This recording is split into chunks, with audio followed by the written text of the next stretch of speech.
A las 9:05 vamos a dar inicio a lo que será la primera sesión teórica del curso de Inmunología Humana. Un curso que, por cierto, cambió su nombre desde el semestre anterior, se llamaba Inmunología Básica, y con el cambio de malla curricular, una de las sugerencias que tuvo el curso, aunque no cambió prácticamente nada en su contenido y su diseño, pero sí sugerimos cambiar el nombre porque el término Inmunología Básica realmente le quedaba muy cortico. Ustedes son uno de los pocos alumnos que estudia medicina y que tiene, digo en el Perú, que tiene incluido un curso de inmunología dedicado exclusivamente a la inmunología, pues en otras universidades el curso de inmuno es parte de otras asignaturas y lo van viendo de manera progresiva a medida que avanza la formación médica de ustedes. Acá tienen la suerte, en primer lugar de contar conmigo, obviamente, y en segundo lugar tienen la suerte de que el curso sea un tema exclusivo. Hace unos días tuve la oportunidad de estar en el Hospital Carrión para una actividad ajena a la universidad, donde fui a conversar sobre temas de inmuno-oncología, que son los temas fundamentales que he trabajado toda mi vida profesional, y allí me encontré a una ex alumna de acá, que está haciendo la residencia en gastroenterología. Y la alumna me recibió, yo obvio no me acordaba de ella me recibió muy afectuosamente, se acordaba de mí, y lo primero que me dijo fue: profe, usted no sabe cuánto me acuerdo de usted, cuánto pienso en usted, por aquello que nos decía de la importancia de la inmunología y el alcance que tenía hoy la inmunología en temas de diagnóstico, en temas de manejo de enfermedades, inmunoterapia. Y todos los días estoy lidiando con la inmunología, con los anticuerpos monoclonales. Entonces me acuerdo mucho de eso y lamento no haber aprovechado todo el tiempo que pude haber aprovechado. Entonces, con esa anécdota les sugiero que dediquen toda la atención posible a esta asignatura, que se motiven. Voy a hacer todo lo posible porque queden motivados con el tema.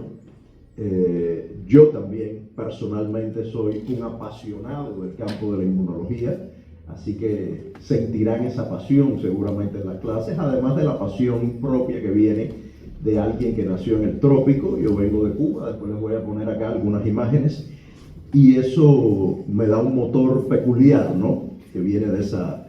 Incluso ese motor es muy característico porque por momentos pensarán que estoy muy bravo, muy molesto, que estoy gritando, pero no, estoy feliz.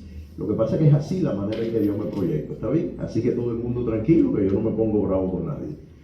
Entonces, nada, les decía, el objetivo fundamental de estas 15 semanas que vamos a compartir, 16 si incluimos el examen final, es motivarlos, enamorarlos del tema.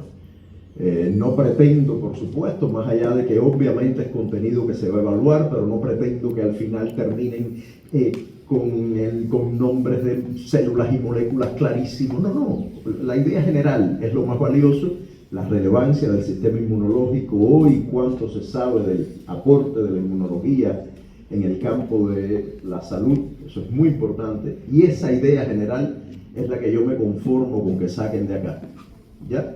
Sobre todo, insisto, la motivación por seguir estudiando estos temas, porque obligatoriamente les va a tocar seguir estudiándolos en otras etapas de formación como alumnos y luego en su vida profesional. La clase de hoy es una clase muy general, obviamente, como siempre sucede con las primeras clases. Vamos a ver características muy básicas del sistema inmunológico, vamos a describirlo de la manera más interesante posible, ver algunos de sus componentes y centraremos la atención en algunas moléculas que desde ya vamos a empezar a mencionar y que son muy importantes y vamos a estar dándole seguimiento durante todo el curso. Pero antes de eso, les decía, me quería presentar. Ya vieron, mi nombre es Joel de León Delgado, soy doctor en ciencias biológicas, magíster en inmunología, pero soy formado en el campo de la bioquímica, o sea, yo soy licenciado en bioquímica, me gradué de bioquímica en el lejano año 1998 en la Universidad de La Habana, en Cuba. La ciudad de La Habana luce así, con edificios como este en el casco histórico y con autos como este circulando por la ciudad. La mayor parte de los autos americanos de los años 50 y 60 se utiliza como taxis colectivos en La Habana, o sea, esta no es una postal para turistas, así luce La Habana, la parte del casco histórico obviamente, pero estos autos circulan por toda la ciudad. Y cuando me gradué de bioquímico en la Universidad de La Habana, en la Facultad de Biología, me fui a trabajar al Centro de Inmunología Molecular, donde trabajé por 16 años, antes de venir acá a vivir al Perú, hace 10 años atrás. Y por supuesto, trabajando en el Centro de Inmunología Molecular, fue la inmunología mi mayor pasión. Les cuento, yo siempre digo que yo soy bioquímico de formación, pero inmunólogo de corazón. Y siendo bioquímico de formación, verán que en algunos momentos por ahí se me va la Catalina, como decimos en Cuba, y me oirán hablar algo de la ruta pentosa fosfato y del ciclo de Krebs y qué sé yo, que ya ustedes estudiaron en bioquímica. Pero lo que les iba a decir es que siendo bioquímico, cuando recibí mi curso de inmunología en el 8º ciclo de la carrera, un momento donde ya yo me conocía todas las células y moléculas del mundo, en el 8º ciclo, terminó el curso de inmunología con profesores que yo estimo mucho, eran profesores muy buenos, y cuando termina el curso, mi conclusión fue: jamás trabajaré en nada que tenga que ver con la inmunología, porque esto no hay Dios que lo entienda. Esa fue mi conclusión. Eso me hace ser muy empático con ustedes. ¿Por qué? Primero porque esa fue mi sensación, cuán complejo, cuán enredado era entender ese mar de células y moléculas que interactúan entre sí para lograr un objetivo muy claro, que es el que veremos después. Eso en primerísimo lugar, eso ya me hace ser empático, más aún ustedes que todavía están en una etapa muy temprana de formación. Y el segundo tema que me hace ser muy empático es que esa inmunología del año 96, que a mí me atormentó y que me hizo creer que nunca trabajaría el tema, es apenas un pedacito de lo que yo les voy a contar. Porque la inmunología en estos 25, 30 años ha evolucionado de manera brutal. Y por favor, cuando yo les pregunte por qué creen que ha evolucionado, no me digan porque han pasado muchos años, porque eso me hace sentir un dinosaurio. Ha evolucionado por la tecnología, por la posibilidad que tenemos hoy de entender, igual que pasa con otras áreas de la ciencia, entender mejor cómo interactúan las células y moléculas del sistema inmune, descubrir células, o sea, hay células del sistema inmune, hay actividades del sistema inmune que se descubrieron cuando ya yo era magíster en inmunología. Fíjense cuán viejo soy yo y cuán rápido ha evolucionado la inmunología. Hay cosas que yo les voy a enseñar aquí que no se sabía que existían cuando yo estudié inmuno. Entonces eso me hace sentir particularmente empático con ustedes, porque sé que es un tema complicado y lo voy a contar de la manera más bonita, más interesante y más apasionada posible, para tratar de que la mayoría de ustedes esté aquí cada viernes con interés de aprender sobre el tema. Entonces les decía, vine hace 10 años al Perú, aunque no vine de frente a trabajar a la Universidad San Martín de Porres. Trabajo acá desde el año 2017, hace 8 años. Y el año pasado, por cierto, recibí mi título de naturalización de ciudadanía, así que tengo, como todo peruano, un DNI con una foto que no sé por qué siempre queda tan fea. O sea, tú te sientas en la RENIEC y cuando tú crees que te vas a arreglar, te dicen, ya está la foto. Entonces, de hecho, cuando fui a hacer el pasaporte, que sí te piden que te organices mejor, cuando la señora me va a entregar el pasaporte, le dije, quedé bonito en la foto. Y la señora me dice, señor, usted pregunta cada cosa. Bueno, terminó diciéndome, ¿por qué no te hiciste peruano antes? Necesitábamos gente como tú. En fin, en el pasaporte sí quedé bonito, pero la foto del DNI está de muerte. Bueno, total, tengo una pasión enorme por la inmunología, pero en este centro particularmente lo que se trabajaba de inmunología era la o es, porque todavía como institución obvio que existe, la inmuno-oncología. Por eso tengo una pasión enorme, no solo por la inmunología en general, sino por la maravillosa, interesantísima y compleja relación que hay entre sistema inmune y cáncer. De tal manera, y esto ya es un adelanto, que aunque la segunda unidad del curso, que toca muchos temas de inmunopatología, no la voy a dictar yo, la debe dictar un profesional médico, que creo que puede ser mucho más atractivo para ustedes. Esa segunda parte, aunque no la dicto yo, insisto, la clase de inmuno-oncología sí la voy a dictar yo, porque esa no me la puedo dejar quitar de ninguna manera. ¿Está bien? Entonces, ese tema que veremos por allá por la semana 13, verán cuán interesante es y es otro de los temas que ha evolucionado muchísimo, definitivamente. ¿Está bien? Entonces, de manera general, hago notar que ayer mandé un mensaje que le debe haber llegado a 70 y tanto de ustedes. Lamentablemente no todos están todavía activos en la plataforma.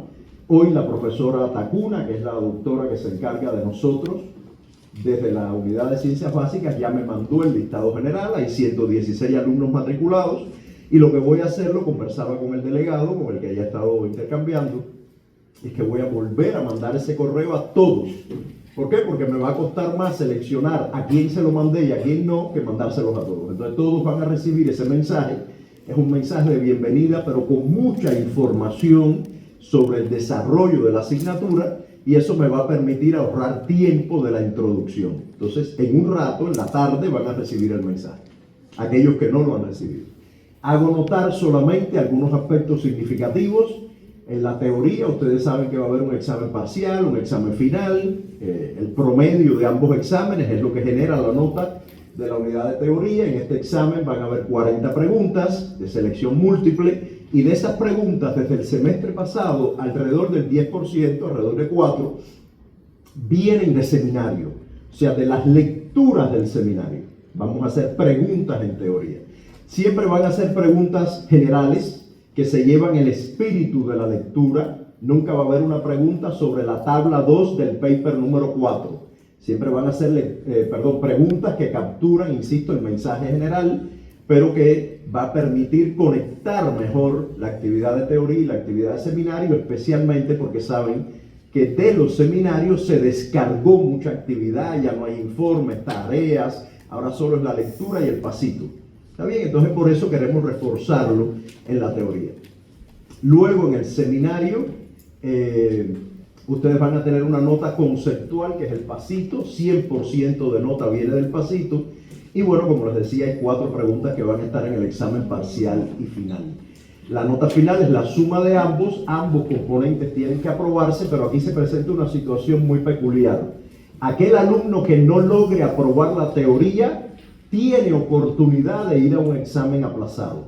Aquel alumno que no apruebe seminario no tiene oportunidad de ir a un examen aplazado. No existe. Por lo tanto, si un alumno, y eso lo dice el correo que les mandé y que les voy a reenviar, si un alumno tiene 20 puntos en teoría, parcial y final, 20, y 10,9 en seminario, repite la asignatura. ¿Correcto? Por lo tanto, eso lleva, y desde hoy se lo estoy diciendo, a que en la semana 14, por alguna razón, hay alumnos que se enteraron que en la semana 3 tienen 5 puntos en seminario y no permite no les da oportunidad de aprobar. Y no hay nada que hacer porque nadie le va a regalar una nota. Ni hay ningún trabajo extra, profe, déjeme hacer un trabajo. Eso no existe. ¿Bien? Así que los convoco a que revisen las lecturas con detalle, a que participen, porque además del pasito, hay puntos adicionales que pueden recibir hasta 4 puntos por esa participación, por la motivación que demuestren en clase. Yo siempre hago un llamado al sentido común del alumno, a enamorar al docente de seminario. O sea, si el paper, como va a haber alguno, es de inmunosenescencia, pues usted busque información de cómo es el envejecimiento poblacional en Perú a nivel mundial, la esperanza de vida, y cuando el profe diga ¿de qué es el tema de hoy?, usted levanta la mano y le pone una carretilla de información de todo lo que ha encontrado en el Perú, y cuando nosotros seamos profesionales, ese 32% de la población, y cuando usted termine, ya el profe se enamoró, y el profe dijo, registrada la calificación, y usted a lo mejor ni se leyó el paper. Tiene que tener inteligencia emocional. Correcto. Demostrarle al profe que a ustedes les interesa lo que está ocurriendo. No hay segundas oportunidades para primeras impresiones. No la hay. Cuando el profesor cierra el primer seminario, ya él dice, Pedro, María y Juan no van a aprobar. Correcto. No hay segundas oportunidades para primeras impresiones. Bien, se los estoy advirtiendo. Entonces tienen que participar en la discusión, contribuir al debate, van a haber grupos de exposición que la intención que tienen es canalizar un poco el debate. ¿Ya? Ese grupo que expone, obvio, se hace una exposición de calidad pues se va a ganar los puntos extras definitivamente, aparte de los alumnos que van a participar. ¿Está bien? Eso está explicado en el seminario. Van a tener dos profesores, en el correo, perdón, van a tener dos profes de seminario. Los seminarios van a ser los jueves. Eso es muy bueno porque antes era martes y jueves. Había alumnos que terminaban el viernes la teoría y tenían su seminario el martes. Ahora todos los van a tener el jueves. Van a tener prácticamente una semana adicional para revisar la lectura. Y aunque la lectura es un complemento de la teoría, no es exacta la teoría, pero recibir la teoría una semana antes del seminario ayuda mucho a comprender y a trasladar el conocimiento teórico al debate que va a haber en seminarios. Se los estoy comentando. Los profesores de seminario, los dos, son muy exigentes, cada uno con un estilo diferente. El profesor Cornejo es un profesor así, muy catedrático, y es muy exigente desde la posición catedrática formal. La profesora Priscilia es así, tienes 2 puntos, ¿ya? O sea, los dos son así. Lo único que uno es jocoso y el otro muy serio, pero ambos son a rajatablas con la calificación. ¿Está bien? Así que enamoren a los profesores, enamoren a los profes de seminario. Porque además nadie, aunque yo soy el responsable de la asignatura, yo sería incapaz de ir a ver a un profe de seminario, más allá de que alguna situación se puede remediar por determinada situación y decirle, ay, ¿por qué tú no apruebas a María, que pobrecita? No, o sea, yo no me meto en eso. ¿Está bien? Porque son ellos los que los conocen a ustedes. Listo. Insisto, detalles de todo el desarrollo de la asignatura está en el correo que envié ayer y que reenviaré hoy para los alumnos que no lo recibieron. Dicho esto, y sin perder más tiempo, porque son las 9:20 de la mañana, nos queda 1 hora y 10 minutos, vamos a comenzar la clase de inmuno. Y la vamos a comenzar, por cierto, en la plataforma, lo dice el video, van a tener muchos videitos cortos de muñequitos, de dibujos animados, que un poco recrean lo que vamos a estar hablando acá. Para comenzar a hablar de inmunología, les traigo esta imagen de esta señora que todo el mundo conoce en el planeta Tierra y que sospecho que tal vez después de la COVID, ella por ahí empezó a entender algo de lo que era una vacuna y un anticuerpo. Tal vez por ahí, porque en esos tiempos todo el mundo se hizo un poco inmunólogo.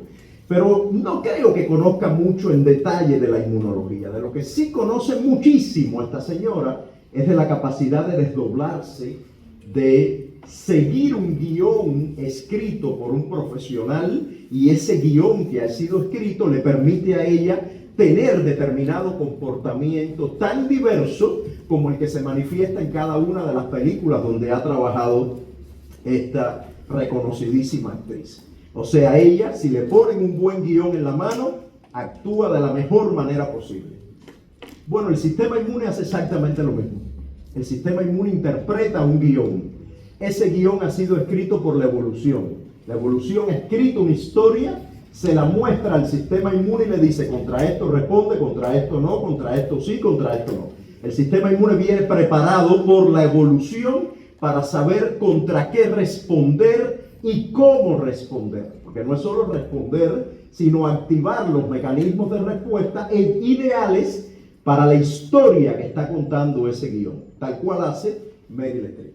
Resulta que el sistema inmune está lleno de actores celulares y moleculares. Esos actores se agrupan en 2 grandes compañías teatrales que se dan en llamar sistema inmune innato y sistema inmune adquirido o adaptativo. Estas 2 compañías teatrales tienen la capacidad de interpretar el guión de la evolución, de entenderlo de manera diferente. Tienen herramientas diferentes para comprender lo que dice ese guión de la evolución. Pero una vez que lo entienden y lo interpretan y lo ensayan cada uno en su espacio, luego lo ejecutan de manera coordinada.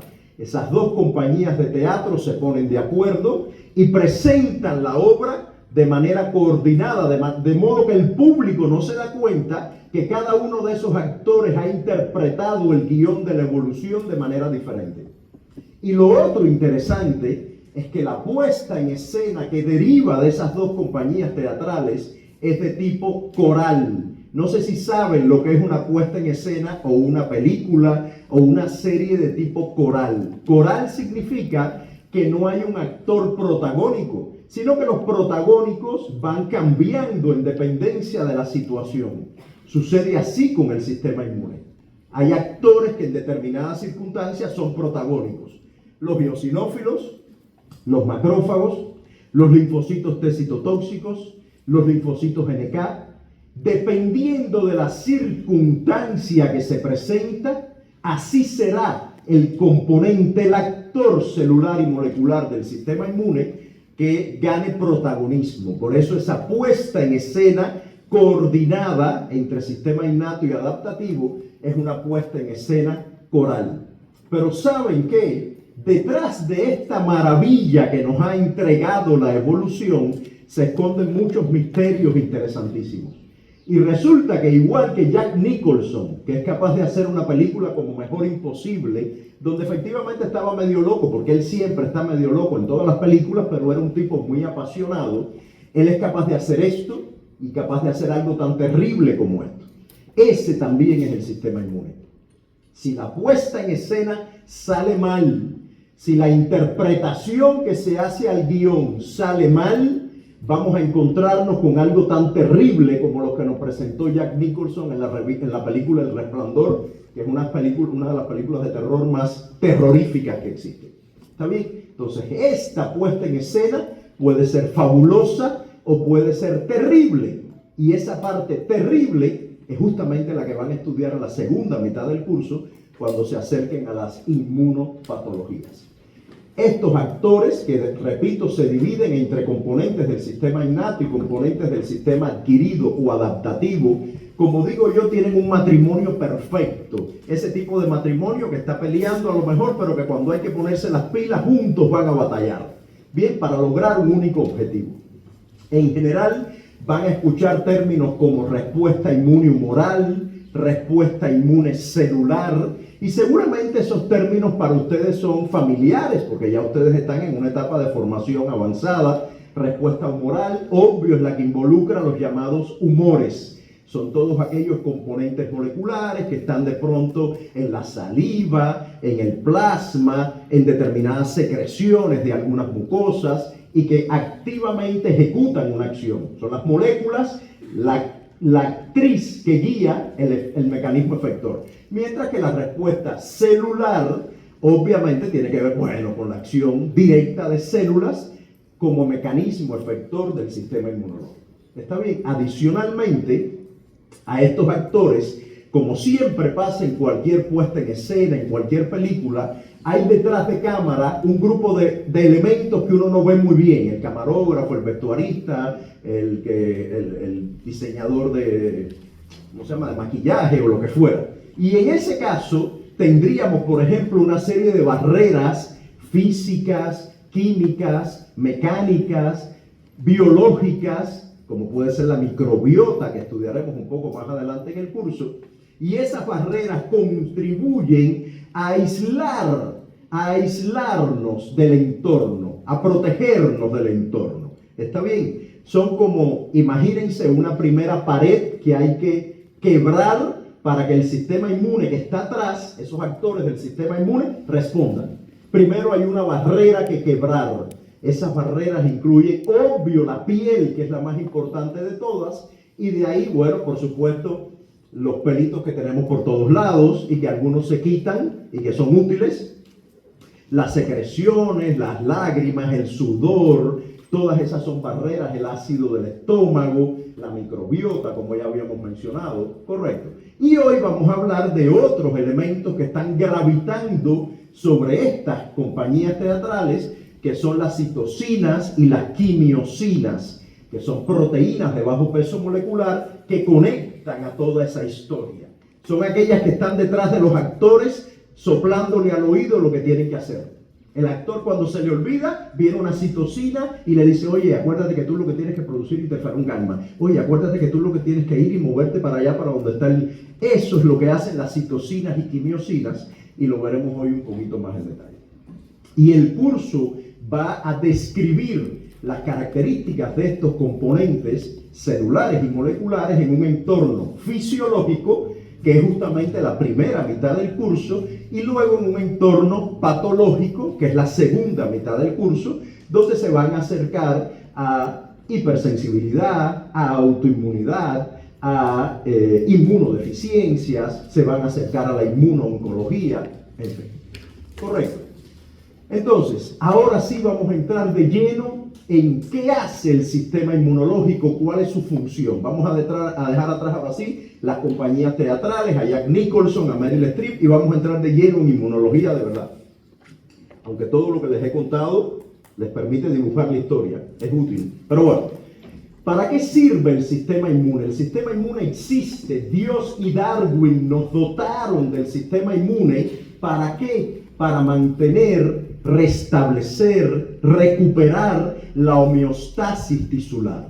Si yo les hubiera preguntado, algunos hubieran dicho para defendernos de lo peligroso, para defendernos, es verdad. Pero ese acto de defensa lo que busca al final es eliminar el elemento peligroso y recuperar la homeostasis tisular, la función de los tejidos. Esa es la acción del sistema inmune. De hecho, fíjense que uso el término mantener o recuperar o restablecer, porque quiere decir que el sistema inmune siempre está despierto. Hay componentes del sistema inmune que están todo el tiempo patrullando el organismo en determinadas zonas, determinados tejidos, para entender qué está sucediendo y mantener el equilibrio funcional en los tejidos. ¿Bien? El sistema inmune no está dormido esperando que llegue algo contra lo que responder. Si estuviéramos dictando una clase a principios de los 90, yo les diría que el sistema inmune tiene la capacidad de discriminar, de discernir entre lo propio y lo extraño, lo ajeno.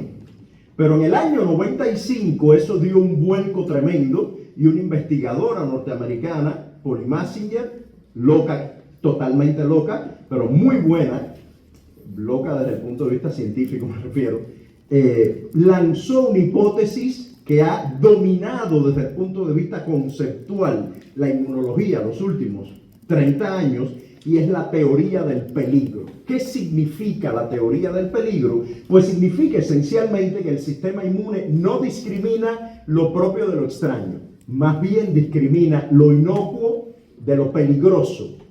No importa si lo que es peligroso es propio o extraño, no importa. Nosotros tenemos un ecosistema que coexiste con nosotros, un ecosistema absolutamente repleto de bacterias, virus, hongos, que coexiste con nosotros, que se da a llamar microbiota, y de la que hablaremos en otras clases, y ese ecosistema es fundamental para la función, pero primero para la digestión, obviamente, la fijación de algunos nutrientes, la incorporación de algunas vitaminas, pero también sirve como barrera de protección y además contribuye al equilibrio de la función del sistema inmune. Hay una simbiosis, una relación maravillosa entre microbiota y sistema inmune. Y este mundo es absolutamente ajeno a nosotros desde el punto de vista de composición celular. Son elementos extraños y el sistema inmune no lo ataca. Al contrario, juguetea todo el tiempo con él, de tal manera que si esto se perturba por alguna razón y ocurre un fenómeno que ya irán conociendo, que se llama disbiosis, pues caemos en una condición compleja de inflamación crónica que puede llevar a autoinmunidad, que puede llevar a cáncer. ¿Está bien? O sea, esto es extraño, pero es inocuo y el sistema inmune lo respeta. Pero esto que está acá es propio, pero es muy peligroso. Son las células de cáncer. Entonces son células propias, claro. Entonces el sistema inmune no responde porque él solo reacciona contra lo ajeno. Error. Las células neoplásicas disrumpen, quiebran, dañan la homeostasis tisular y en consecuencia el sistema inmune se alarma ante la presencia del cáncer y responde. Esa es la inmunooncología que estudiaremos dentro de varias semanas. Entonces, esta es una evidencia de algo propio, pero peligroso. Otro ejemplo más sencillo. El ácido úrico, que seguramente lo estudiaron en el curso de bioquímica, que puede tener niveles elevados, deriva directamente del metabolismo de las purinas, y estudiaron seguramente o mencionaron patologías como por ejemplo la gota, que es un proceso inflamatorio a nivel articular que tiene que ver con la deposición de sales de urato como consecuencia de la acumulación de ácido úrico. Bueno, las sales de urato son señales de peligro para el sistema inmunológico. Estudiaremos el nombre que tiene eso en la clase que viene, pero son señales de peligro. Y por lo tanto el sistema inmune se alarma cuando se acumulan sales de urato, lo que nunca he entendido muy bien porque es en el dedo gordo del pie, nunca lo he entendido, el fisiopatólogo seguro se los explica, y el sistema inmune se alarma y viaja a ese lugar porque esas son señales de peligro y usted tendrá un proceso inflamatorio a nivel articular y tendrá artritis, que es la gota en este caso. ¿Está bien? Entonces, esa es una señal de peligro. Es un elemento propio, obvio, si es el ácido úrico que se produce por el metabolismo de las purinas. Pero si se acumula en determinados lugares, esa acumulación anormal alarma al sistema inmune y hay respuesta. Otra que también es muy familiar, todavía más familiar que el ácido úrico. Tejido adiposo visceral.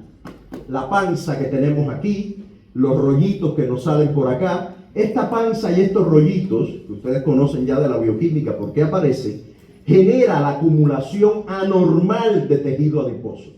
Y el sistema inmunológico se alarma ante la presencia de adipocitos donde no debería haber mucho adipocito. Usted debería tener adipocitos que yo no tengo en las nalgas, por ejemplo.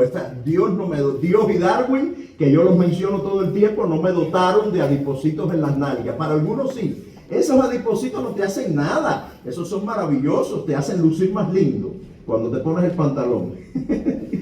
Pero cuando se te acumulan en los lugares donde no se te tiene que acumular, ahí la cosa se pone mala y el sistema inmune lo interpreta como peligro. Y el sistema inmune migra al tejido adiposo visceral, y genera un proceso inflamatorio, y esa inflamación crónica de bajo grado, de no contenerse, si usted no controla su dieta, hace ejercicio, termina, que ese va a ser mi caso, yo voy caminando así de manera consistente a la diabetes tipo 2, que es el resultado de un proceso inflamatorio crónico que tiene que ver con que el sistema inmune se ha alarmado ante la acumulación de un tejido adiposo anormal, donde no debería estar acumulado. ¿Está bien? Entonces esas son señales de peligro. Los adipocitos esos son extraños. No, hombre, si ellos están conmigo desde que yo soy niñito. No son extraños, son parte de mí. Pero son peligrosos por la manera en que se han conformado y han progresado donde no deberían de estar acumulados. Entonces estos son ejemplos de que el sistema inmune está buscando todo el tiempo qué cosa es peligroso y atentando contra eso peligroso y en ocasiones generando procesos inflamatorios deleterios, como los que decía, que generan diabetes tipo 2. ¿Qué hace el sistema inmune para poder discriminar entre lo inocuo y lo peligroso? Claro, también a la larga discrimina lo propio de lo extraño, no digo que no, pero por concepto, lo más macro es inocuo y peligroso. ¿Está bien? Entonces, ¿qué hace? Bueno, rapidito, el sistema inmune reconoce estructuras moleculares. O sea, todos decimos, los anticuerpos reconocen el virus, los anticuerpos reconocen una bacteria, los linfocitos T actúan sobre la célula tal, las células NK matan a la célula neoplásica. Mentira, lo que hacen realmente es reconocer estructuras, moléculas que hay en ese virus, en esa bacteria, en esa célula neoplásica y ejecutar determinado mecanismo efector. Pero reconocen estructuras moleculares. Por otra parte, y esto ustedes lo saben muy bien, el sistema inmune aprende. Tiene una capacidad maravillosa de aprender. Hay dos niveles de aprendizaje. Un aprendizaje evolutivo. Todos nosotros, por pertenecer a la misma especie, hemos sido capaces de interpretar el guión de la evolución y aprender qué cosa es peligroso. Y los macrófagos y los neutrófilos, nada más de ver algo raro, dicen, eso es peligroso, le voy arriba. Hay un aprendizaje evolutivo, filogenético, pero hay un aprendizaje, que es el que más escuchamos, que es el aprendizaje de la experiencia individual en términos de la interacción con el entorno en que cada uno vive. Por ejemplo, la dotación de linfocitos T y B que yo tengo definitivamente no es igual a la de ustedes. Porque yo viví 40 años en un entorno muy diferente al de ustedes. No digo ni mejor ni peor, diferente. Por lo tanto, mi experiencia, mi capacidad de responder con linfocitos de memoria que han aprendido del entorno es diferente a la de ustedes, porque yo me enfrenté 40 años a algunos bichos que aquí no hay. Y cuando llegué aquí me tuve que enterar de algunos bichos que no existen allá o viceversa. ¿Está bien? Por lo tanto, hay una experiencia individual, una memoria individual que hace que, por ejemplo, si yo me vacuno contra el sarampión, mis hijos también se tienen que vacunar. Yo me vacuné de niño y cuando mis hijos nacieron también hubo que vacunarlos. Ay, pero si ellos son de tu misma especie, vienen de ti, no importa. Tienen que tener también una experiencia individual. Y esa experiencia genera lo que se conoce como memoria inmunológica, que es la memoria más formal, que es la que está detrás de las vacunas, por ejemplo. Es la esencia de por qué existen las vacunas, que lo van a discutir en el primer seminario, y tiene que ver sobre todo con el sistema inmune adaptativo, con los linfocitos T y B. ¿Está bien? O sea, la memoria es fundamental en la actividad del sistema inmune. Yo no quiero adelantarme, pero yo siempre digo que cuando un macrófago, para que lo entiendan, ve a una bacteria, le dice: hola, ¿qué tal? ¿Cómo estás? Yo soy un macrófago y te voy a comer. Cuando la ve 6 meses después, le dice: hola, ¿qué tal? ¿Cómo estás? Soy un macrófago y te voy a comer. Con el mismo amor y la misma pasión del primer día. Porque él conoce a esa bacteria desde que el mundo es mundo. Porque hay una historia evolutiva y él sabe que eso es peligroso desde el día cero. En el caso de los linfocitos T y B es diferente. Hola, no creo, me parece, me han dicho la dendrítica. Les estoy mencionando cosas que aún no conocen, pero creo, me dijeron que tú eres algo peligroso, que tú eres un virus. Yo voy a hacer lo posible por controlarte, pero bueno, discúlpame si hago algo mal. Ese es el linfocito el día cero. Y cuando llega el virus a los 6 meses, el linfocito le parte para arriba con una fuerza sin pensarlo, porque ya él lo aprendió. Y él tuvo una memoria, una experiencia que le permite tener una respuesta mucho más eficaz desde el día cero, porque ya se encontró con ese antígeno por primera vez. ¿Está bien? Los macrófagos lo hacen bien del primer día, porque tienen una memoria evolutiva. Los linfocitos necesitan experimentarlo y después es que lo hacen mejor. ¿Qué otra cosa? Bueno, distribución geográfica, lo vamos a ver después. Es como que imagínense, ustedes salen ahora mismo a la calle y le preguntan a cualquiera: dime un órgano del sistema gastrointestinal, el estómago, bien, dime un órgano del sistema nervioso, el cerebro, ya, dime un órgano del sistema cardiovascular, el corazón, ya, dime un órgano del sistema inmune. Si alguien les dice el timo, denle 100 soles.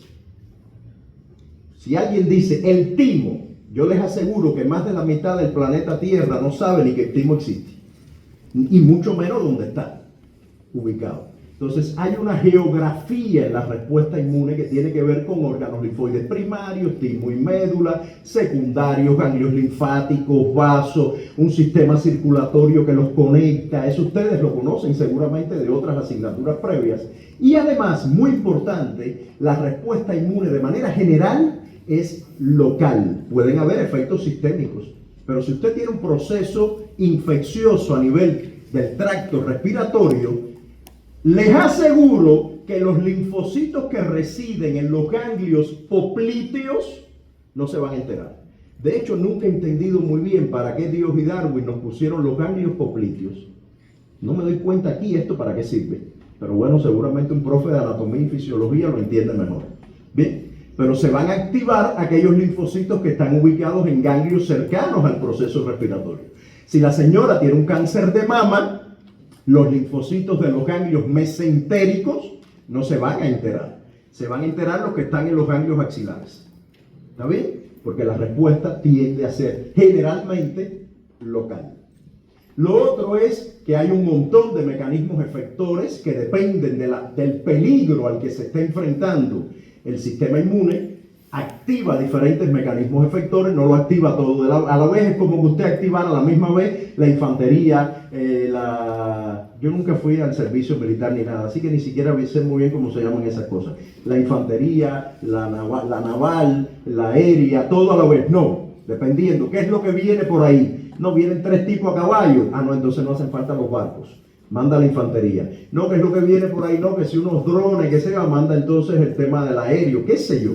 Bien, el sistema inmune se organiza en dependencia de cuál es el peligro. No gasta balas por gusto.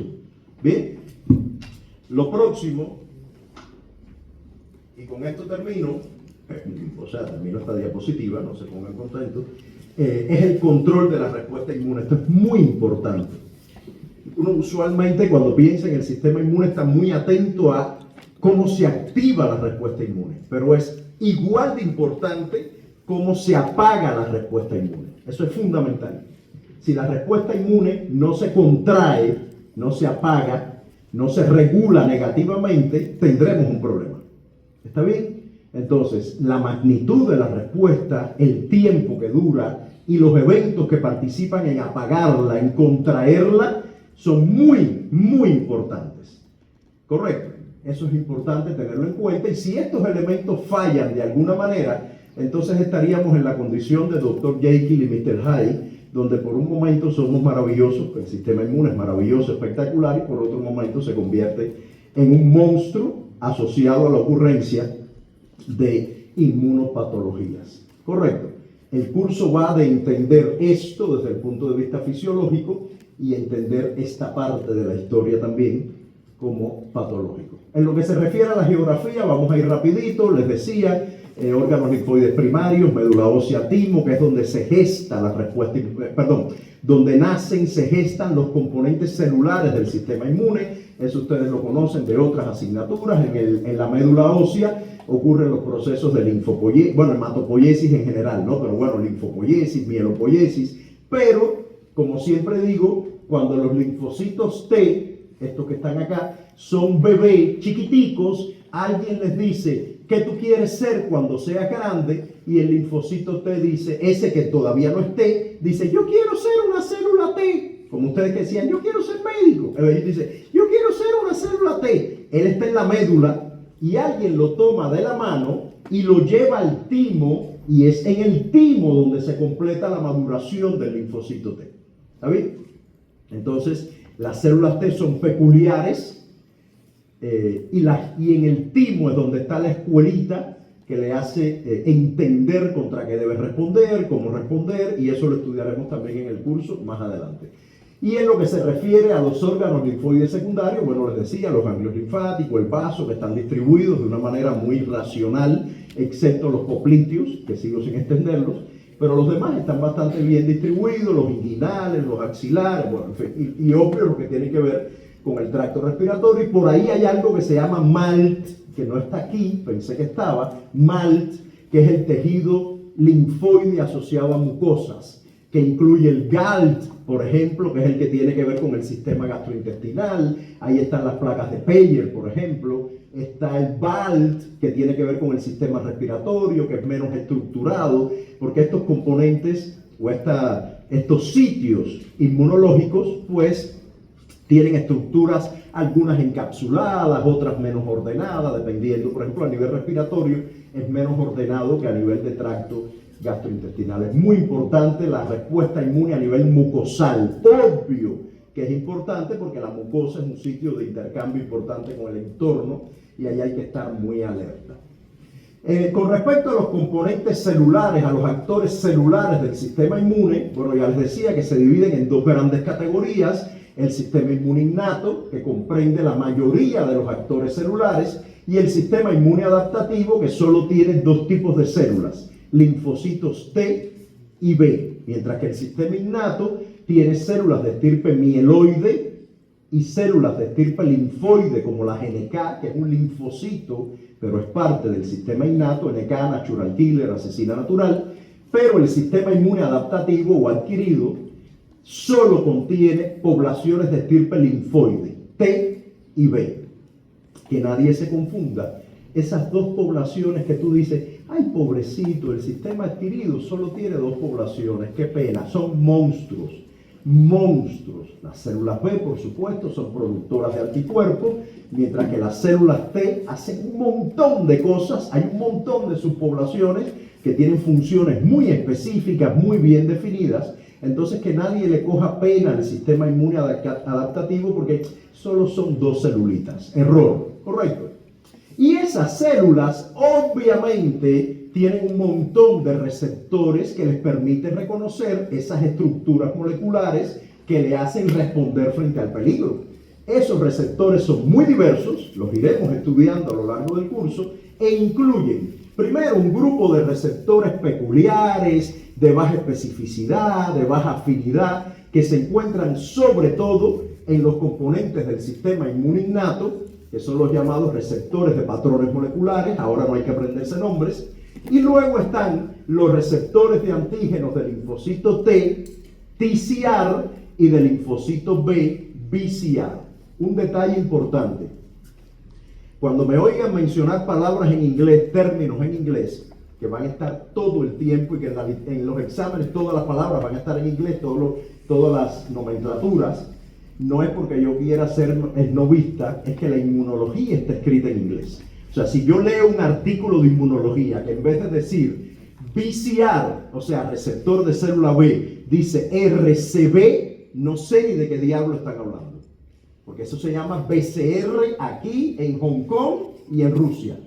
¿Ya? BCR, receptor de célula B. TCR, receptor de célula T en español. Bien, entonces estos receptores son muy peculiares, son muy específicos, tienen una afinidad enorme por las estructuras moleculares que reconocen, que son los llamados antígenos, y además tienen una peculiaridad que ahora no vamos a explicar en detalle, pero se distribuyen de manera clonal. Esa es una peculiaridad del sistema inmune adaptativo, distribución clonal de los receptores de antígeno. Pero lo veremos más adelante, ahora no los vamos a perturbar con eso.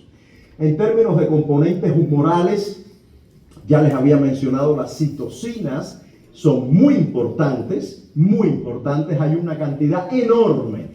Hay citocinas que se han descubierto cuando, como les decía yo, ya yo era maestro en inmunología. Y de pronto me decían, oye, hay una citocina nueva. No, no puede ser, por Dios, no puede ser. Ya, o sea, eso ha venido creciendo en los últimos tiempos. Y acá en el curso, obvio, no hay que aprenderse cada una de las citocinas, pero sí entender los grupos funcionales, qué acción tienen: inflamatoria, antiinflamatoria, estimulación de respuesta celular, de respuesta humoral, lo que sea. ¿Está bien? Entonces, luego está el sistema de complemento, que es un componente humoral muy importante del sistema inmune innato. Sistema de complemento, que lo vamos a estudiar la semana 4 del curso, que son un montón de moléculas que hay a nivel plasmático y que tienen funciones muy diversas: proinflamatorias, estimulación de fagocitosis de macrófago, lisis bacteriana. O sea, es un sistema muy interesante. No sé si esta clase la dicté yo o no, ya veremos. Y luego están los anticuerpos, de los cuales ahora no voy a hablar nada. La clase que viene está dedicada exclusivamente a los anticuerpos.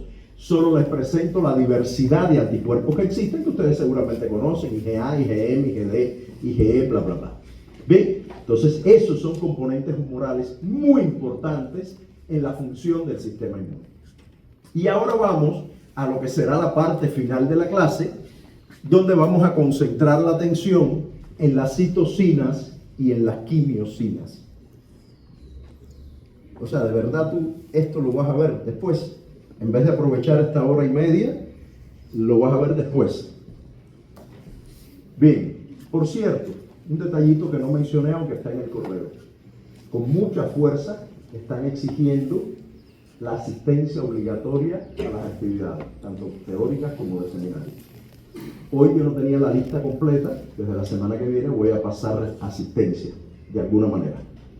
Aquellos alumnos que falten a más de 2 clases no pueden hacer ni el examen parcial o el examen final. Digo 2 clases porque tienen que tener menos de 30%. Si son 6 clases, 30% son 2. O sea, si faltan 2, ya tienen 33% de ausencia. ¿Correcto? Entonces los insto a que estén acá cada viernes. Voy a intentar que las clases sean motivadoras para que no se aburran, pero tienen que estar acá. porque ciencias básicas le va a bloquear la posibilidad de hacer el examen si faltan a más de 2 clases. ¿Bien? Entonces vamos a hablar de citocinas, y con esto estamos casi cerrando la clase. La clase de hoy es muy corta, muy concreta, muy inicial. Ya hablan clases para atormentarnos, no se preocupen. Las citocinas, ¿qué son? Las citocinas para mí son como el WhatsApp del sistema inmune. Yo les decía en la imagen aquella donde estaban las 2 compañías teatrales, que por ahí estaba la gente que trabaja en atrezo, que trabaja en cámara, que están un poquito gravitando alrededor de todo, y mencioné citocinas, ¿verdad? Las citocinas son como el WhatsApp, son las que permiten la comunicación entre los componentes celulares del sistema inmune, aunque también hay interacción entre componentes del sistema inmune y células que no son del sistema inmune, células endoteliales, epiteliales, o sea, no solo contribuyen al diálogo entre componentes del sistema inmune, pero mayoritariamente. ¿Está bien? Entonces, decía, es como el WhatsApp y tiene algunas características propias del WhatsApp. Por ejemplo, a todos nos ha pasado que hemos escrito un mensaje lleno de pasión y en vez de enviárselo a nuestro novio, a nuestra pareja, a nuestra esposa, se lo enviamos a, no sé, el administrador de la institución donde estamos trabajando. Para mí eres una cosa especial cada vez que te veo y tú, ¡ay, qué he hecho! O sea, porque el mensaje es la persona que lo envía, es la misma persona, el mensaje es el mismo, que es la citocina, pero el receptor es diferente. Así funcionan las citocinas, lo vamos a ver. En dependencia de cuál es el receptor, el mensaje que ella lleva puede ser diferente. ¿Está bien? Por eso se parece mucho al WhatsApp. Bien, incluso hay otra característica del WhatsApp que no la había razonado hasta ahora mismo y que también aplica acá, y es que el WhatsApp también se puede trabajar en grupo, ¿verdad? El WhatsApp grupal pasa lo mismo. Entender las citocinas es mejor hacerlo de manera grupal, de manera de perfil de respuesta, y no una a una, porque una a una pueden verse una a otra bloqueada, potenciada por características que ellas tienen y que veremos después, y por lo tanto es mejor entender un perfil de respuesta de citocinas más que entender una solita. Por eso hay mucha tecnología que permite medir lo que se da a llamar un profile, una matriz de citocinas, por ejemplo. De pronto mides 20 citocinas a la vez en vez de medir una a una. Bien, pero a lo que iba, las citocinas las podemos agrupar, y es de esta manera es que yo prefiero que ustedes las comprendan, en base a su función. Hay citocinas que están muy ligadas a la respuesta humoral, a la producción de anticuerpos, a la actividad de eosinófilos, de mastocitos, como estas de acá, la 4, la 5, la 13. Otras tienen que ver con respuesta celular, actividad de CD8 citotóxico, de NK, de macrófagos, de neutrófilos, como pueden ser el interferón gamma, la interleuquina 12 y la 2, que es muy importante en la activación de células T. Luego la inflamación está relacionada con estas citocinas, la 6, la 1, el tumor necrosis factor, la interleuquina 17, son citocinas inflamatorias. Mientras que las antiinflamatorias incluyen la 10, el TGF-beta, la interleuquina 35, que no incluía acá. Y hay otras citocinas que tienen que ver con memoria, como la interleuquina 5, la 7, tiene que ver con incluso los procesos de linfopoiesis a nivel medular. La 2, que ya lo mencionamos, como respuesta celular, también contribuye de manera general a la homeostasis del sistema inmune. Es una citocina muy importante. Bien, ¿y por qué digo que esta manera de entender las citocinas tiene mucho valor? Porque las citocinas también se pudieran entender, explicar en base a la familia molecular a la que pertenece. Pero eso sería útil si este fuera un curso de bioquímica o si ustedes estuvieran estudiando para ser bioquímicos. Pero no es el caso, o sea, no tiene mucho sentido que yo dedique tiempo a hablar de cuántas regiones alfa hélice o beta, hoja beta tienen los interferones. Lo más importante es entender para qué sirven los interferones. Ya el nivel secundario y terciario de las proteínas, ustedes lo conocen de bioquímica, y nada más de mirar estas imágenes saben de lo que les estoy hablando. Pero eso no es lo que a mí me interesa ahora. Me interesa que comprendan que los interferones, aunque desde el punto de vista molecular se parecen mucho, pues se dividen en dos grandes categorías: interferones tipo 1, que tiene que ver más con el sistema innato, con la respuesta directa frente a virus. Estos son comentarios generales, no se preocupen que de esto va a haber clases enteras. ¿Bien? O el interferón gamma, que es producido por linfocitos Th1, viene del sistema adaptativo, tiene que ver con la respuesta frente a virus, pero no directo frente al virus, sino más bien la lisis de las células infectadas. Entonces, son moléculas que desde el punto de vista estructural se parecen mucho, pertenecen a la misma familia molecular, pero tienen una actividad diferente. Hay otro ejemplo muy significativo que está por acá. Yo les decía hace un rato que la interleuquina 12 es una citocina que promueve la respuesta celular, estimula linfocitos Th1, productores de interferón gamma, para que se active la NK, la CD8 citotóxica, el macrófago inflamatorio. Ya, esa es la interleuquina 12. La 35, escúchenme, pertenece a la misma familia molecular, porque molecularmente se parece. Pero la 35 es antiinflamatoria. O sea, esto demuestra que dos citocinas pueden pertenecer desde el punto de vista molecular y estructural a la misma familia, pero tener funciones diferentes. Por eso es tan importante que ustedes comprendan la función y no tanto la parte estructural. ¿Correcto?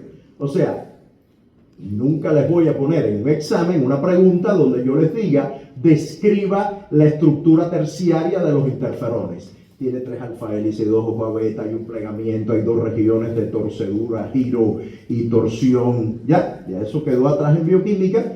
O sea, es importante que lo conozcan porque viendo esto entienden la estructura, pero acá lo fundamental es para qué sirve cada una de ellas. ¿Bien? En términos de la complejidad, y ya les decía que es mejor estudiarlas como perfil y no a nivel individual, en términos de complejidad hay que entender que las citocinas tienen entre ellas interacciones muy peculiares. Por ejemplo, la interleuquina 4 y la 5 son dos citocinas que promueven la producción de anticuerpos y que al actuar sobre la célula B tienen una acción sinérgica. O sea, no es lo mismo que haya solo 4 o solo 5, las dos tienen un efecto potenciador sobre la activación, diferenciación de célula B y producción de anticuerpos. Aquí hay sinergia, pero también puede haber un efecto antagónico, o sea, de bloqueo de una citocina por otra. Las dos que por naturaleza siempre son reconocidas como antagónicas son la interleuquina 4 y el interferón gamma. Estudiarán más adelante que la 4 viene del linfocito Th2, el interferón gamma Th1.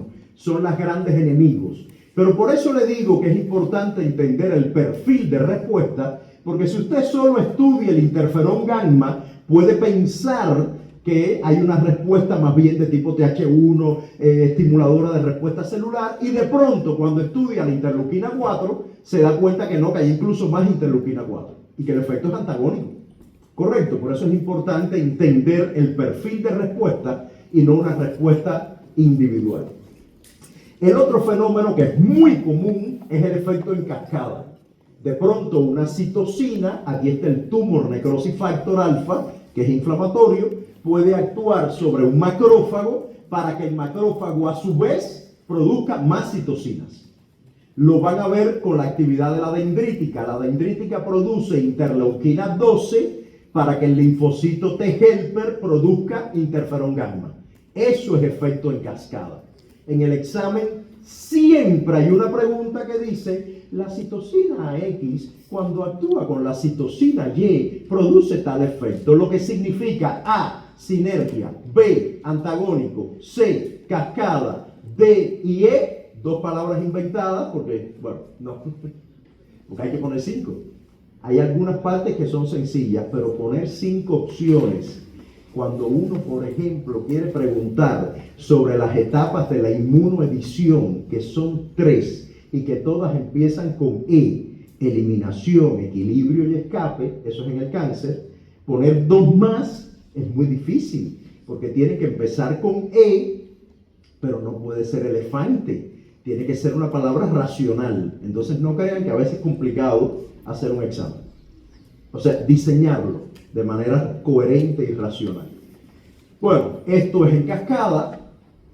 El efecto pleiotrópico es tal vez el más interesante de todos y tiene que ver con el mensaje que uno manda a la persona equivocada.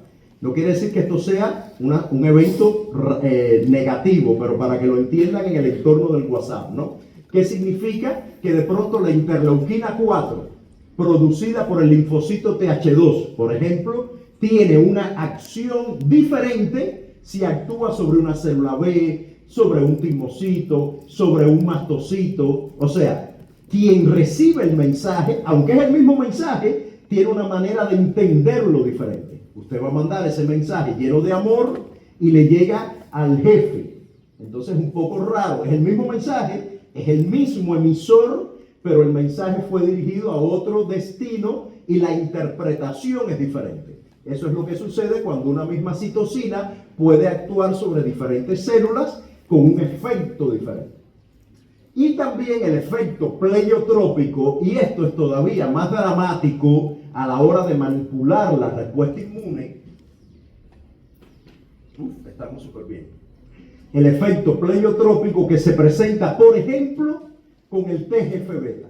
El TGF-beta, Tumor Growth Factor, es una citosina antiinflamatoria, por cierto. Asterisco, flechita, crucecita. No confundan Tumor Growth Factor con Tumor Necrosis Factor. Son dos moléculas diametralmente opuestas en su acción. Bien, desde ya se los digo. Pero lo que iba, el TGF-beta es antiinflamatorio, ¿verdad? Bueno, pues resulta que de pronto el TGF-beta, que normalmente inhibe la actividad del sistema inmune, cuando está en malas compañías, como por ejemplo la interleuquina 6, la interleuquina 1, que son inflamatorias, el TGF-beta ayuda a que los linfocitos T vírgenes, esto se llama así, no hay ninguna mala intención, hablaremos mucho de perder la virginidad acá en este curso, el linfocito T virgen se convierte en TH17, que es muy inflamatorio. O sea, el TGF-beta, que normalmente apaga el fuego, ayuda a que el fuego se encienda en presencia de estas otras malas compañías. Bien, eso es un efecto pleiotrópico, porque estamos ubicando al TGF-beta en una acción opuesta a la que normalmente hace. ¿Está bien? Y el entorno modula la actividad de esa citosina. Para cerrar un poco esta historia, es muy importante, y esto va a todos los exámenes, a todos los exámenes parciales. Es muy importante que entiendan que las citocinas todas necesitan receptores. Ellas solitas no pueden atravesar la membrana, no pueden ir al núcleo, provocar un efecto determinado, no. Necesitan receptores. Y esos receptores son diferentes, obvio, dependiendo de la citosina. La mayor parte de las citocinas utiliza un sistema de receptor que transduce la señal al núcleo a partir de un par molecular que se llama JAK-STAT. JAK-STAT. ¿Qué son los JAK? Los JAK son proteínas con acción quinasa. Eso lo saben de bioquímica. Si tiene actividad quinasa, ¿cuál es su función? Fosforilar. Los JAK, que por cierto, JAK significa Just Another Kinase. O sea, cuando las descubrieron dijeron, ¿qué nombre le ponemos? Ponle que es otra quinasa. Just Another Kinase. JAK. ¿Bien? Entonces, los JAK fosforilan a los STATs. ¿Qué cosas son los? Y fíjense que digo los porque hay muchos STATs. Fosforilan a los STATs. ¿Qué son los STATs? ¿Ustedes tienen allí atrás algún plan más interesante que el mío? ¿Qué son los STATs? Los STATs son factores de transcripción. Factores de transcripción, que normalmente, ¿dónde debería estar un factor de transcripción? ¿Dónde? ¿En qué organelo celular? En el núcleo, obviamente. ¿ya? Pero estos no están en el núcleo, están en el citosol. Y en el citosol, obvio, no induce la transcripción de ningún gen. Entonces, cuando son fosforilados por los JAK, viajan al núcleo, se unen a los promotores de los genes que ellos van a inducir la expresión, y ocurre la expresión de lo que sea que provoque esta citosina que acaba de llegar. Entonces, la vía JAK-STAT es la más utilizada e involucra, repito, la traslocación de los STATs hacia el núcleo celular para que ocurra la expresión de genes. Luego hay otra muy importante, que es la vía NF-κB, que es una vía que estudiaremos más adelante en otra clase, por otra razón, que tiene mucho que ver con procesos inflamatorios. Y NF-κB, ¿en qué se parece a esta vía? Se parece en que también es un factor de transcripción que debería estar en el núcleo, pero está en el citosol. Entonces, NF-κB tiene un inhibidor que se llama IKB, y que ese inhibidor, cuando la citosina se une a su receptor, como el TNF, por ejemplo, que es inflamatorio, cuando se une al receptor, provoca que el inhibidor sea ubiquitinado, y ya ustedes saben qué le pasa a una proteína cuando se ubiquitina. ¿Qué le pasa? ¿A dónde va? Cuando la proteína es ubiquitinada, ¿qué le pasa? Ya les dije que yo soy bioquímico, así que los voy a maltratar. ¿Qué le pasa cuando se ubiquitina? ¿A dónde va? Al proteasoma. La ubiquitinan y le hacen así, ¡pa! Es como la exoquinasa. La exoquinasa, cuando empieza a llegar glucosa, todo el mundo quiere que haya exoquinasa para que fosforile. Cuando se acaba la glucosa, porque ya usted no se, ya el tupper de lado se lo tragó completo y se acabó la glucosa, la célula le dice a la exoquinasa, exoquinasa, ¿qué tú estás haciendo? No, yo no estoy haciendo nada porque no hay glucosa. Ah, ven acá un momentico, la ubiquitina y le hace ¡pum! Proteasoma. Y el proteasoma coge la exoquinasa y le hace y aparecen pedacitos de aminoácidos, bueno, pedacitos no, aminoácidos, para sintetizar otras proteínas. Aquí pasa igual. Esto se degrada y NF-κB queda libre. ¿Y a dónde va? Al núcleo para actuar como factor de transcripción e inducir la expresión genética. ¿Bien? Entonces estas dos vías tienen esa peculiaridad, que el factor de transcripción, en vez de estar en el núcleo, está en el citosol y hay que traslocarlo al núcleo. Y hay otra vía, que es la vía MAP quinasa, que es una vía en la cual participan una serie de moléculas. Tal vez han escuchado esta vía en biología o lo que sea, biología celular y molecular, que es una vía de transducción de señal al núcleo, también muy utilizada. Las citocinas no es la que más utilizan, pero existe esta vía también para algunas citocinas, como este ejemplo que estoy poniendo acá. Y en este caso la vía MAP quinasa es una vía diferente. Aquí el factor de transcripción sí está en el núcleo, y ustedes saben que la vía MAP quinasa, como estas vías de señalización intracelular, involucran muchos intermediarios que se van activando de manera progresiva. Yo a eso le llamo, y ese término es interesante, al menos a mí me parece muy científico, yo a eso le llamo Songo le da borondongo, borondongo a Bernabé y Bernabé a Puchilanga. Es la manera en que se van activando las proteínas de manera progresiva para que ocurra al final la expresión de la activación del factor de transcripción en el núcleo y la expresión de las citocinas o las moléculas que se vayan a producir por el efecto de la señal que trae otra citocina. Bien, esto es importante. Y vamos a cerrar la clase, bueno, la vamos a cerrar con un Kahoot, pero cerrar el contenido con quimiosinas. ¿Qué son las quimiosinas? También son proteínas de bajo peso molecular, pero cuya función tiene que ver más con el tráfico leucocitario.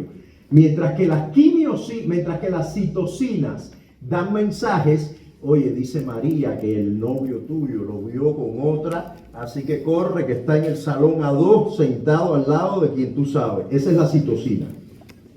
La quimiosina no da ese mensaje. La quimiosina es la que agarra a María y la lleva para el salón A2. La que provoca el tráfico, la migración. El mensaje que ella trae es, muévete, corre, que el tipo está allí con ella. Ese es el tráfico. Esa quimiosina es la que cuando el linfocito T bebé dice, yo quiero ser célula T, la que lleva el linfocito TBB al timo son las quimiosinas. Ellas aseguran el movimiento de células del sistema inmune en los entreórganos linfoides, las que salen de la médula, las células B cuando salen de la médula y van para los ganglios, las llevan las quimiosinas. La inflamación que implica migración de células a los tejidos dañados, esas son las quimiosinas, las que llevan las células. Obvio, también requieren receptores, no vamos a entrar aquí en grandes detalles, pero también necesitan receptores para que las células las detecten y puedan migrar. Yo siempre digo que las quimiosinas son como en el cuento de Hansel y Gretel, cuando secuestran a los dos niños. ¿Ustedes saben el cuento de Hansel y Gretel? Cuando secuestran a los niños, que ellos van tirando pedacitos de pan o de piedrecitas o qué sé yo, esas son las quimiosinas. Van creando un rastro para que los leucocitos se muevan con ese rastro y lleguen al tejido donde deben ejercer su acción. Ellas no trabajan solitas, trabajan con integrinas y selectinas, que son moléculas que se expresan en los leucocitos, en el endotelio vascular, y que aseguran que ese tráfico ocurra de manera eficiente. O sea, no son las únicas moléculas involucradas, pero son muy importantes. Justo lo que les decía, cuando se habla de tráfico leucocitario, incluso hay migraciones que ocurren dentro del órgano linfoide. Por ejemplo, estudiaremos más adelante la instrucción, el diálogo entre linfocitos T y B que ocurre en el ganglio linfático. Para eso, la célula B tiene que salir de la zona B del ganglio e ir a donde están las células T. Esa migración es guiada por quimiosinas. Las células dendríticas, que serán actores protagónicos en este curso, tienen que migrar de los tejidos periféricos a los ganglios linfáticos a contar que hay algo peligroso en el tejido periférico, que hay un cáncer, que hay un virus. Ese viaje al tejido periférico, desde el tejido periférico a los órganos linfoides, también está guiado por quimiosinas y obvio, el que todo el mundo conoce, que tiene que ver con la inflamación, con el tráfico leucocitario asociado a los procesos inflamatorios, que lleva extravasación, por supuesto, y un proceso que se llama rolling. O sea, uno se imagina que las células van como locas así por la sangre, no, ellas van rodando por el endotelio vascular. Por eso, cuando estudiemos cáncer, yo les voy a decir que el cáncer altera la expresión de moléculas en el endotelio vascular para que al tumor no lleguen los linfocitos.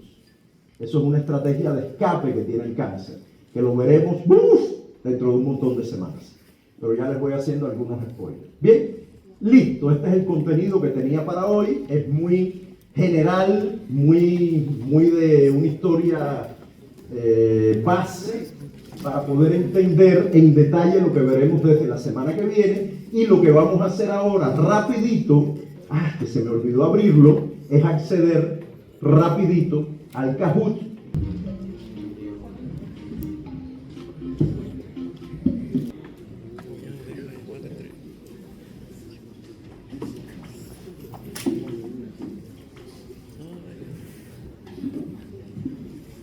El sistema inmune no respondería al reconocer células tumorales, albúmina humana, células necróticas, el EPS bacteriano. ¿Frente a cuál de esas moléculas no respondería el sistema inmune o frente a esas? Muy bien, perfecto. El EPS bacteriano es una señal de peligro brutal. O sea, definitivamente el sistema inmune va a responder frente al EPS bacteriano. La clase que viene vamos a entrar, no la otra, más arriba en detalles con estos temas, pero evidentemente la albúmina humana sería la molécula que no sería atractiva para el sistema inmunológico porque no es peligrosa. Próxima pregunta, ¿verdadero o falso? El sistema inmune tiene mecanismos de regulación negativa que permiten incrementar su actividad. Los mecanismos de regulación negativa del sistema inmune permiten aumentar la actividad del sistema inmune. Ahí la respuesta va más por sentido común que por conocimiento de inmunología. A ver, claro que es falso. Si es un mecanismo de regulación negativa, obviamente va a apagar, a contraer la respuesta inmune. Acá no hemos hablado en detalle de esos mecanismos, pero les dije desde las primeras diapos que tan importante es entender la activación como la contracción de la respuesta inmune. Y los mecanismos son diversos y los aprenderemos en otras clases. Todos los linfocitos requieren de 2 órganos linfoides primarios para completar su maduración. Todos los linfocitos requieren de 2 órganos linfoides primarios para completar su maduración. ¿Verdadero o falso? Es falso. Los linfocitos T requieren de 2 órganos linfoides primarios. Ellos empiezan en la médula, allí nacen. Recuerden que desde chiquiticos, cuando dicen quiero ser célula T, se los llevan al timo, correcto. Pero las células B no. Las células B completan su maduración en la médula ósea. Linfocito del sistema inmune innato, NK, macrófago, linfocito B o T. ¿Cuál de ellos es un linfocito que pertenece al sistema inmune innato? Macrófago, NK, linfocito B o linfocito T.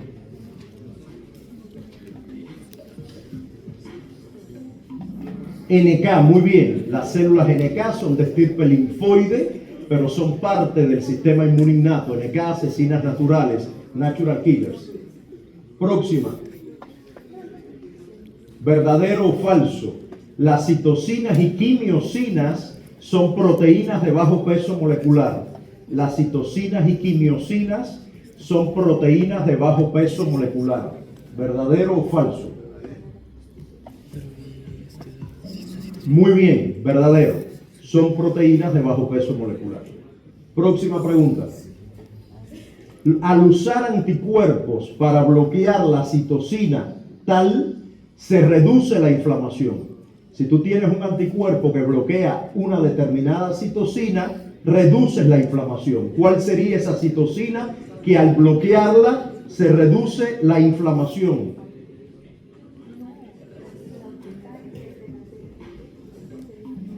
El TNF. Miren, les pasó justo lo que les dije, que iban a confundir el tumor necrosis factor con el TGF-beta. ¿Bien? Y fíjense que la respuesta es idéntica en los dos casos. El tumor necrosis factor con la interleuquina 1 y la interleuquina 6, aparte de la I-17, son los reyes de la inflamación. Si usted bloquea el TNF, usted estará controlando procesos inflamatorios, y cuando estudien autoinmunidad, artritis reumatoide, verán cuánto de bloqueo de TNF se está usando hoy en el manejo de esa patología. Próxima pregunta. ¿Verdadero o falso? Todos los interferones pertenecen a la misma familia molecular, por lo tanto tienen la misma función. Todos los interferones pertenecen a la misma familia. Muy bien, falso. Obviamente a eso le dedicamos un tiempito, a discernir la función de los tipo 1 y tipo 2. Muy bien. Próxima pregunta. 8. Si una citocina tiene efectos diferentes en dependencia de la célula receptora, entonces demuestra su acción en cascada, antagónica, pleiotrópica o sinérgica. Tiene un efecto diferente en dependencia de la célula que recibe la señal. Eso es un efecto en cascada, antagónico, sinérgico o pleiotrópico. Pleiotrópico, obviamente. Muy bien, es el ejemplo del WhatsApp que le puse, que llega a destinos diferentes y tiene un mensaje diferente. Muy bien, próxima pregunta. 9. Una de estas moléculas se trasloca al núcleo celular cuando se activa. STAT, RAS, interleuquina 2, JAK. ¿Cuál de esas moléculas se trasloca al núcleo cuando es activada? STAT. Muy bien, los STAT. Cayeron en la trampa con el JAK. El JAK es el que fosforila al STAT para que se mueva el núcleo. Bien, pero el que viaja, el factor de transcripción, es STAT. Muy bien, que ya les dije que hay muchos tipos de STATs. Y la última, la bandera de la imagen está relacionada con el profesor. ¿Verdadero o falso? Esa bandera tiene que ver conmigo. ¿Verdadero o falso? Es falso. Esa bandera es esa bandera es la bandera de Puerto Rico. Ya, no es la bandera cubana. Muy bien, entonces vamos a ver quién ganó. Cri, que no sé quién es, en tercer lugar. Gregorio, segundo. Y en primer lugar, ¿quién quedó en primer lugar? El delegado. Alice. ¿Quién es Alice? Muy bien, un aplauso para Alice y para todos los que están en el podio. Excelente. Entonces, estamos terminando la clase en tiempo. Nos vemos el viernes que viene, 9:05, para comenzar a hablar